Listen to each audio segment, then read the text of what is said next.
Hi everyone, it's Roger here from What's on DisneyPlus.com. A quick news update for you guys on Disney executives apparently arguing with each other about the future of Disney Plus. But before we get into any of that, make sure you do hit that subscribe button to keep up with the latest Disney Plus news. So last week, Disney held its quarterly financial results where it revealed that Disney Plus had added around 2 million subscribers, taking the total to 118 million subscribers worldwide, which is one heck of a feat. That means they have managed to add a lot of subscribers in 2 years, something that nobody else has done, and subscribers are up nearly 60% on this time last year.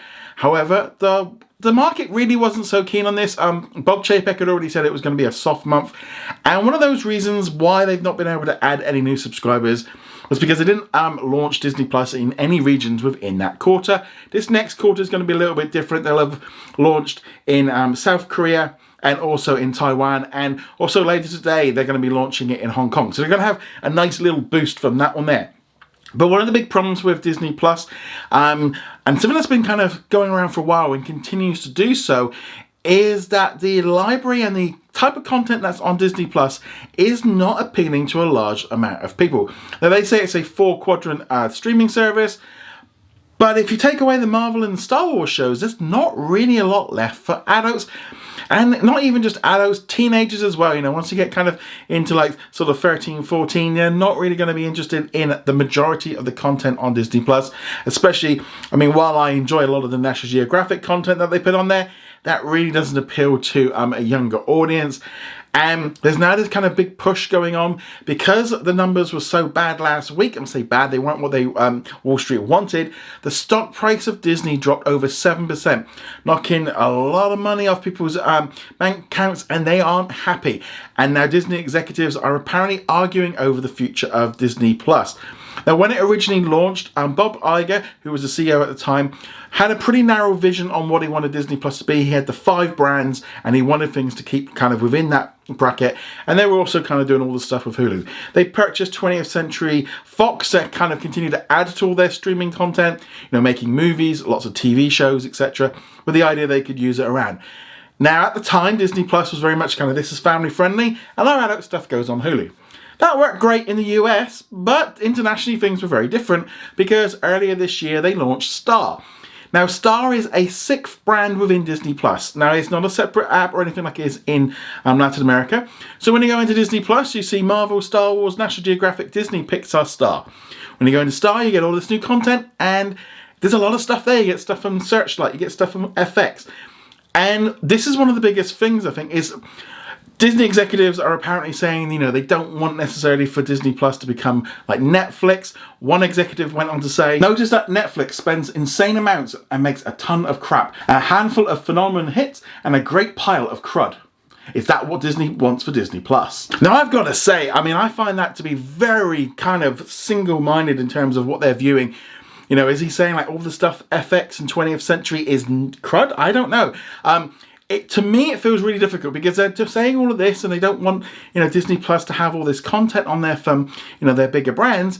And then the rest of the world has already got it. It's not like we're sitting here going, oh, potentially that could help. It's already proven so. It's already happened, in Australia, in Canada, across Asia, across Europe. We've already got all this content built into Disney Plus, and it has shown that it has improved engagement. It has improved how much people are watching. The binge model has helped. It has also improved the churn. Less people are unsubscribing to Disney Plus without when they have got Star because there's just more content on there. You just have to look at the list of stuff that's coming out each week, and you can see a massive difference. For example, this week in the US, you're getting a couple of documentaries from National Geographic and a couple of Disney Channel shows, and that's pretty much it. There's no variety there really. Whereas here in the UK, we're getting FX shows, we're getting stuff from animated shows like Family Guy, we're getting all kinds of different movies, and there's just a ton of stuff. According to some reports from Bloomberg, there is a heated debate going on at the Disney headquarters in Burbank about whether to stick to the core family-friendly Disney content or widen the appeal to getting more subscribers for teenagers and adults. Multiple insiders, including both current and former executives, are apparently saying this is the main question being asked right now. Recently, the streaming data analyst Julia Alexandra has gone on to say that the big question among Disney observers these days is how can Disney Plus continue to grow beyond the families who subscribe for kids and and the Star Wars and Marvel diehards. The solution is to add more general entertainment that will greatly expand what subscribers and potential customers think Disney Plus is offering and widen the customer base that Disney Plus can attract. Now, to be honest, again, this is all pretty much about the United States. The rest of the world has already moved on from this.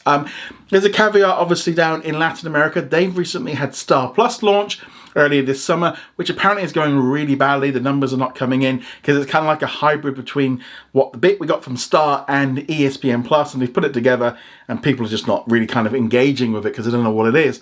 And obviously they were also upset they just didn't get Star like the rest of the world. And it's really hard to sit here, you know, I have Disney Plus here in the UK and I have access to all of this great content, stuff like Deadpool, Family Guy.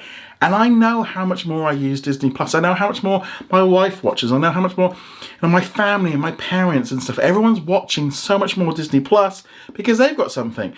And this whole idea of keeping Disney Plus siloed into this like Disney Junior territory, just with a bit of Marvel and Star Wars on the side, it's not going to grow that service anymore. It basically means now that in the US, they've kind of capped out.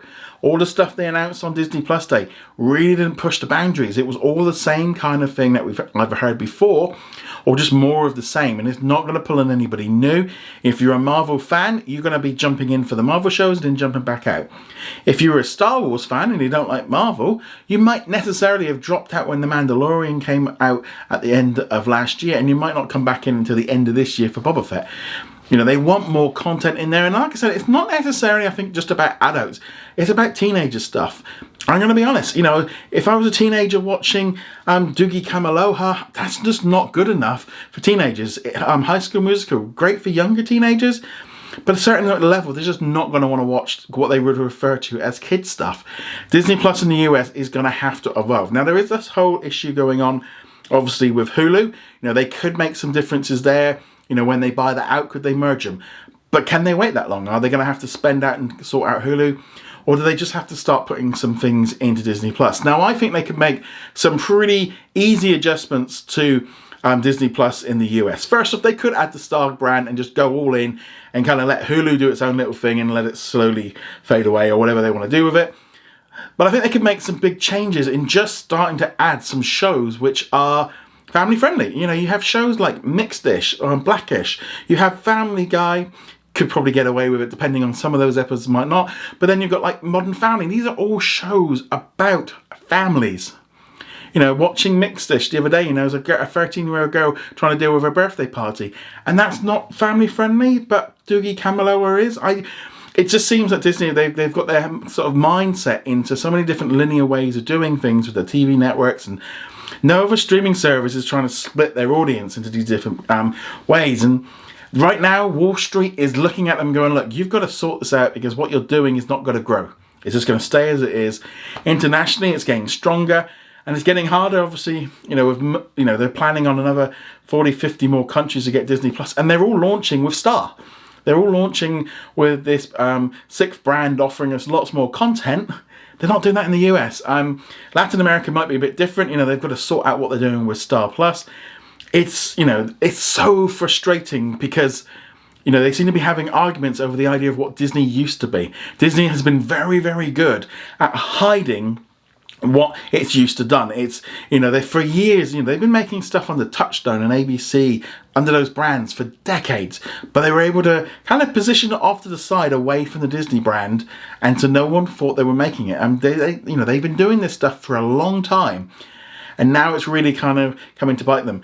I'm going to say, you know, we've got the Beatles Get Back coming up just next week, and there's a parent advisory warning on there because it contains some smoking, it contains some swearing and talking about recreational drugs and stuff. You know, it's like, well, why does that get away with it? Because it's the Beatles. But, you know, I know a lot of people that might watch that, but then they're going to disappear again because there's nothing like that on Disney Plus. It's very frustrating because Disney have already made this decision everywhere else in the world, and it is just the US, and unfortunately what happens in the US does sprinkle out onto the rest of the world. You know, if they could sort it out in the US, it would help everybody. But right now, there is a lot of pressure on Disney, and I suspect this week there is a lot of talk going on and a lot of meetings looking at what went wrong with Disney Plus Day. Why did it not connect the same way?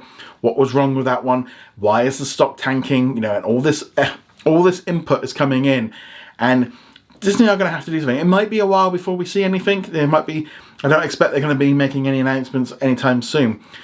But Disney Plus, as it is right now in the US, is in a situation where, yes, it's grown and it's a massive, but everyone knew that once everyone started going back out and, you know, all the restrictions were starting to be reduced, you know, growth was going to slow. But right now, can it grow any more in the US? It's looking very unlikely because Marvel and Star Wars can only do so much. But I'd love to know what you think. You know, does Disney Plus in the United States, and I would say the same for Latin America, need to start adding more content to become like the rest of the world, where we have all of this great content from brands such as 20th Century Fox, FX, ABC, etc., to offer a much more better experience? And I'll always say as well, if you are worried about Disney Plus getting more content like that, and what about your kids, they have got lots of parental controls in there, so you can set a little PIN number so they can't get in and have access to it, like every other streaming service. But right now, there's a lot of eyeballs on Disney Plus going, you've done all this, but you haven't done it, you haven't sorted it all out. But what do you guys think? Love to hear your thoughts in the comments below, and I'll see you guys soon. Later. I'd like to thank all of our Patreon and YouTube channel members for their support. You can become a member from as little as $2 a month and you get access to our weekly Q&A and much more.